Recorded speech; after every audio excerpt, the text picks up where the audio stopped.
Hi, I am Marty Levinson. I deal with media bias issues against Israel. I hate it, and I want to cut it right out. I'm Marty Levinson. Welcome to the Northtown News Magazine.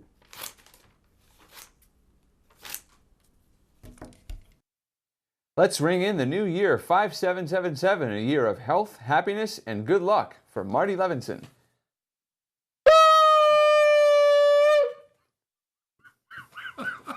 For the identity of the real Marty Levinson, stay tuned to the Northtown News Magazine. Good. Come on, baby, don't you wanna go? Come on, baby, don't you wanna go? Back to that lemon light city, sweet hope, Chicago. 2 is 4. Hi, I'm Marty Levinson. Welcome to the Northtown News Magazine show with the greatest cameraman around, Sonny Hirsch, and your host, Avi Myers.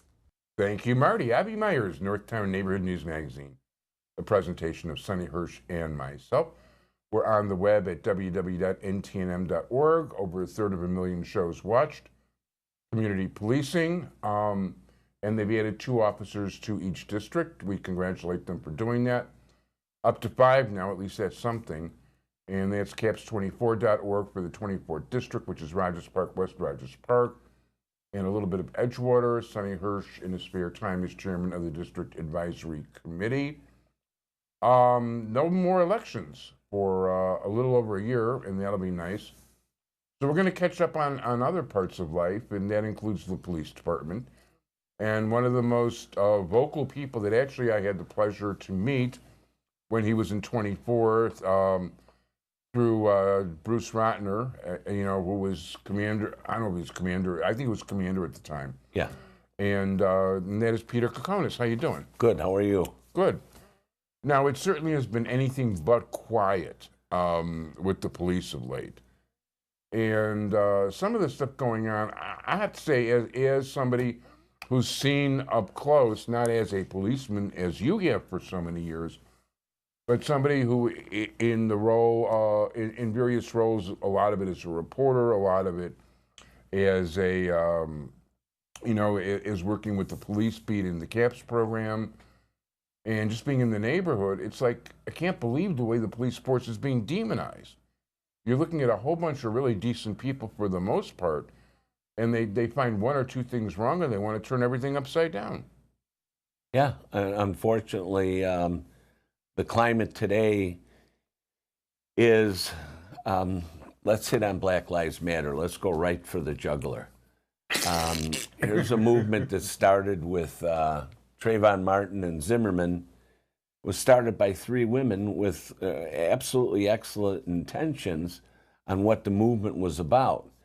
But then the movement got taken over and overridden when Matthew Brown got killed in Ferguson, which was something I covered for somebody else. And I saw this movement, hands up, don't shoot, when in fact, the truth coming out from eyewitnesses and forensic evidence and physical evidence that this guy was a thug who who beat a store owner to steal some cigarillos, and then walks out and confronts this young policeman, starts beating on him. And this young policeman, fear of his life, fear that this guy was going to render him unconscious, took his gun out and shot this young man. And by the way, this young man was about 6'8" and about 300 pounds. Yeah, he was. And in really good shape. Yeah, he was a big boy. He could have been an NFL player if he had minded his manners. Right. So, and it started out that the guy that was with him in the robbery of the store said that he had his hands up and was backing away.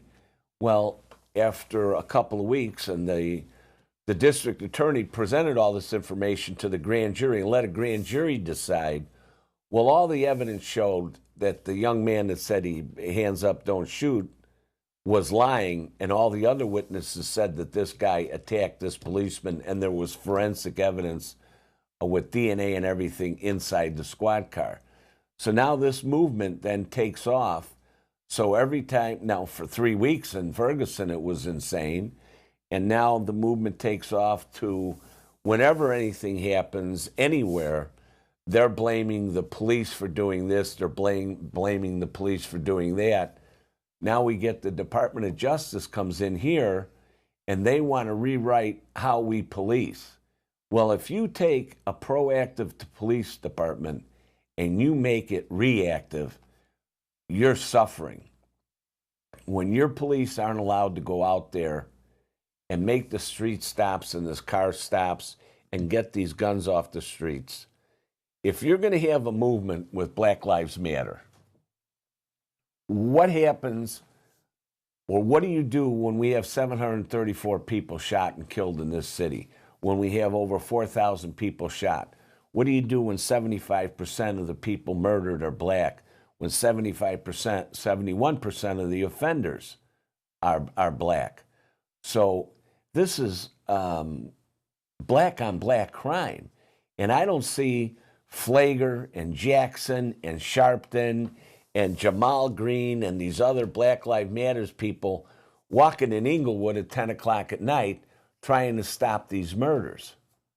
We have 70-something murders already in November. This is unheard of. It's ridiculous. You know, one thing I want to point out, too, with the Black Lives Matter, one of the next cities they moved to was Baltimore, shortly afterwards. Okay, in Baltimore, you had a black mayor, a black police chief, and there were black officers who were involved in that shooting. Right. And the Black Lives Matter people are still, boom. And by the way, for those who don't know, somebody whose name I love bringing up on the show is George Soros. I was going to mention him. Okay. Now, for those of you who don't know who George Soros is, he is the leading contributor to the Democratic Party, tens of millions of dollars each election. He is also the voice for you Jewish people. He's the major money behind J Street. He's also the money behind Black Lives Matter. George Soros also is suspected of being involved in these anti-Trump demonstrations and with the swastikas. And the one thing I'll say about the swastikas, because you know what, I worked my share of political campaigns in the 70s, and I've seen people do damage to themselves to blame their opponents. Oh, yeah. So it's not that unusual. The one person who'd be entitled to use a swastika more than anybody in this country would be Nazi collaborator George Soros. And if you didn't know, and it's on 60 Minutes, and you can catch it on the web, on their site, or on YouTube, George Soros survived being a teenager in Hungary by collaborating with the Nazis in assessing the valuation of other Jewish houses in that area, and that's how he stayed alive. So he is a self-admitted Nazi collaborator. And this is the guy behind Black Lives Matter. Right. He gives these people, these guys like Green or whomever their names are, he gives them money, gives them places to stay, gives them a place in Maryland, but along with his other supporters, so these people can go out and start all this trouble in all these different cities. And now we turn around and we have a new superintendent who's a really nice guy, smart, street copper, well-liked, and now you bring in other people from the outside and you start these new bureaus, Bureau of whatever, and they put this woman from Spokane in there, this Ann Kirkpatrick, and the Department of Justice is now trying to say, well, you know, you have to try to de-escalate things. You have to try to talk people out of things. Well, I was a good talker, and there's people that you might know that'll tell you, I could talk people out of a lot of situations. Yes, he can. And talk, you know, get guys to surrender, give up, you know, stop the hostage, stop holding their baby, come out of the bus over at the Bernard Horowitz Center holding a gun. I talked the kid out of there. But at some point, you can't, you know, the government changed the thing in these school shootings where it's run, hide, and fight. You can't stay in place anymore. Well, what she wants to do is have this de-escalation and then try to conceal yourself and hide and wait and see how the situation unfolds. Well, I sure as hell don't want to be at a situation waiting to see it unfold and deciding what I'm going to do, and then this person starts taking shots at people and starts shooting through windows and somebody gets killed. So you can't take a department and start this individual stop report that takes you 30 minutes to fill out, which is a total waste of time anytime you stop and talk with people. In my day, you drive up on a corner, and Bruce will tell you, you drive up on a corner and you tell these 4 gangmen, get off the corners, you hear when I get back, I'm going to lock you up. Now, if I did that, I'd have to make a report on these 4 guys individually and say why I told them to get off the corner. Not counting they're suspected gang members. I know they're gang members, and I know that they've been involved in crimes. So I have a right to tell them to get going. According to the Department of Justice, I have to fill out this form. So you can bring all this intellectual stuff into whatever you want in this city, but you still got to have cops that go out there and do things. And if you make your policemen to get to the point where they only respond to the calls for help and just do the bare minimum and do the radio work, you're hurting the city more than you're helping the city. You have to have a proactive department. You have to have street stops.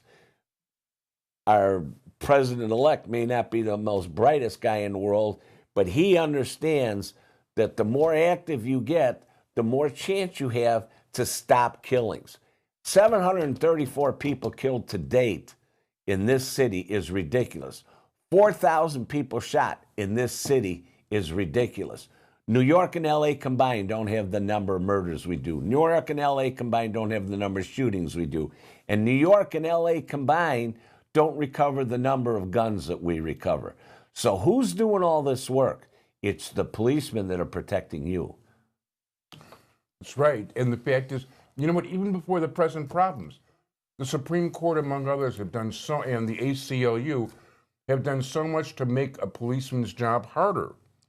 You know, I go to the community policing meetings.